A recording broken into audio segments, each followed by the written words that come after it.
Участники акции «Мы вместе» совместно с артистами Северо-Остинского государственного драматического театра в преддверии Нового года показали детям из малоимущих семей театрализованные постановки.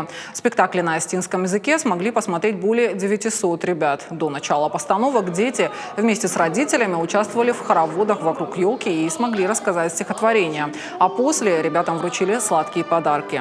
Волонтерский клуб в рамках акции «Мы вместе» также поздравили маленьких пациентов туберкулезного и онкологического отделений ДРКБ.